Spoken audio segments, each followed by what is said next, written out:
A fiercely independent architect from Lagos returns to her family's ancestral home in Kano to restore an ancient palace, only to find her carefully constructed world set ablaze by the enigmatic historian who holds the key to its and her past. The hum of the air conditioner was a thin veneer over the chaos of Lagos. Zara Okonkwo, a woman whose life was defined by clean lines and cold steel, stared at her laptop, the blue light sharp against her high cheekbones. The contract for the Kano Emir's palace restoration was the biggest of her career. It was also a return to a place she'd sworn to forget, the dusty, ancient city of her father's lineage, a world away from her glass and concrete reality. The drive from the airport was a sensory assault. The air, thick with the smell of suya spice and diesel, gave way to the dry, ancient breath of the Sahara as they entered the city walls. Her driver, a silent man named Gambo, deposited her at the dilapidated Gidan Rumfa quarters. It was a different kind of architecture here, stubborn, beautiful, and whispering of secrets. That's where she met him. Professor Adewale Sanni wasn't what she expected. She'd prepared for a wizened old academic, not a man whose worn kaftan couldn't hide the breadth of his shoulders, whose eyes held a centuries-old story, and whose smile was a slow, devastating sunrise. She was the palace historian, the keeper of the stories she needed to understand before she could touch a single stone. "Miss Okonkwo," he said, his voice a low, resonant baritone that seemed to vibrate in the dry air. "Welcome back to Kano."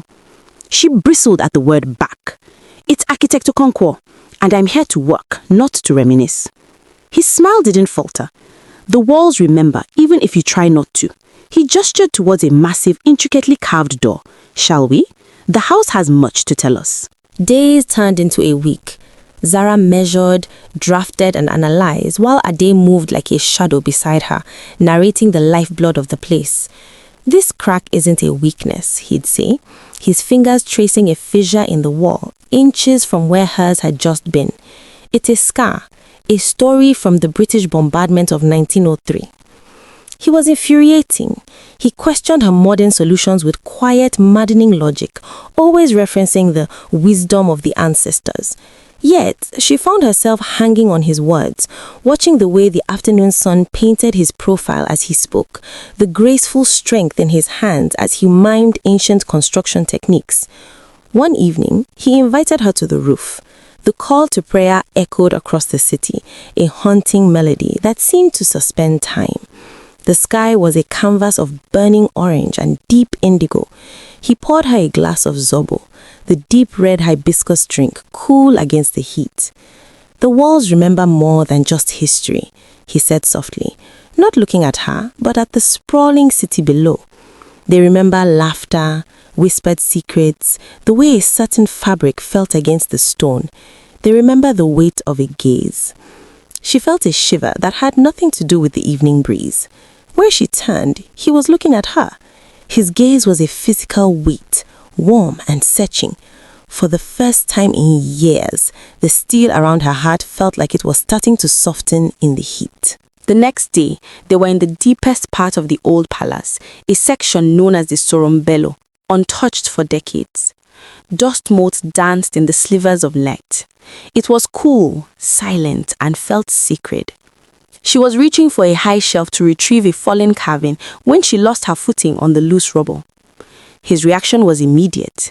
His hands were on her waist, steadying her, pulling her back from the fall and against the solid warmth of his chest. For a moment, neither of them moved. She could feel the strong, steady beat of his heart against her back, the heat of his palms through the thin fabric of her shirt. Her breath hitched. Slowly, carefully, as if approaching a wild animal, he turned her around to face him. His hands remained on her waist. His eyes searched hers, asking a silent question. In the ancient silence, with the ghosts of the past as their only witnesses, all her carefully constructed arguments dissolved. She didn't speak. She just rose on her toes, her hands coming up to rest on his chest. She felt the sharp intake of his breath, and then His mouth was on hers. It wasn't a gentle, questioning kiss. It was a fire ignited.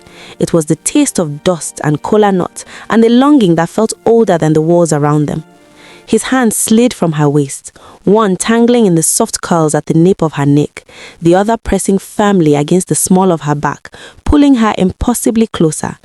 She melted into him, her fingers gripping the fabric of his kaftan, losing herself in the sensation, the softness of his lips, the scratch of his jaw, and the possessive strength of his embrace.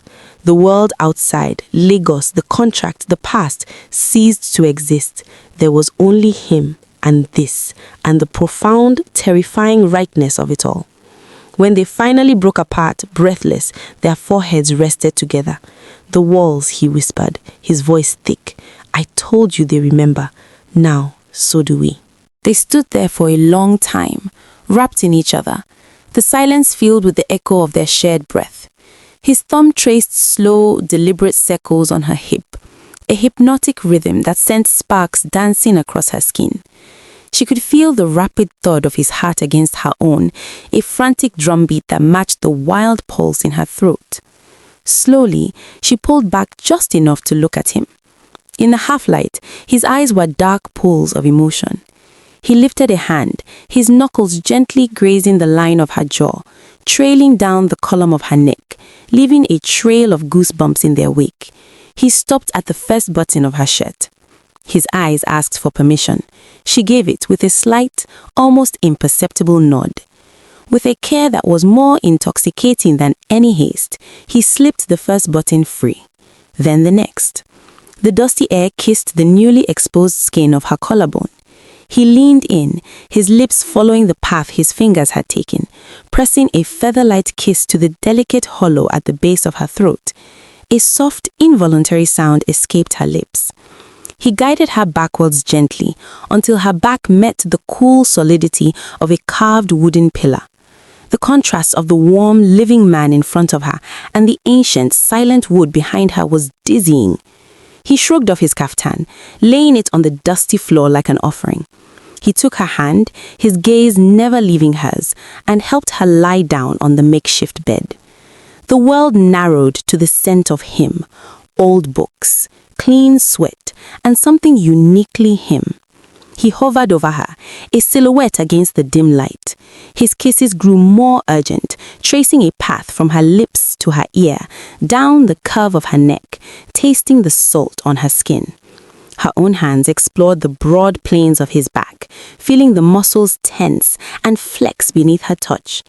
When their bodies finally joined, it was a slow, deep, and powerful rhythm, a counterpoint to the silent stones around them.